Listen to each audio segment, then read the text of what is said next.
即马照护中心嘛，当作是虚拟病院时段，看医生是唔免出门啊。国发会甲高雄市政府合作推出5G 智慧中照，伫公山英明之家打造一个 AR 智慧目镜应用的照护场所，照护病房甲病床拢升级，即护理师挂着 AR 智慧目镜照顾时大人，甚至会当甲医生连线伫线顶诊断，并英国搁较利便。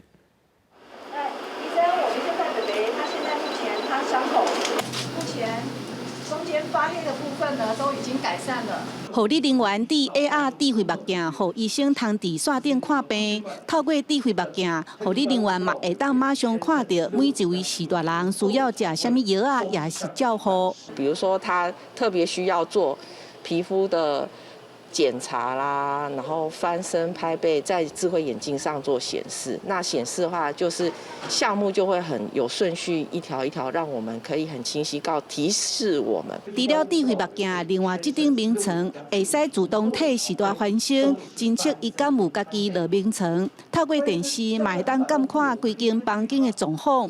这个服务拢是因为公山英明之家设置5G 网络，佮结合智慧医疗科技，时大免出门，就会当得到医疗照顾。目前公山英明之家有4间房间，20顶床加入智慧灯照的计划。计划大概花了6500万在做这个的系统。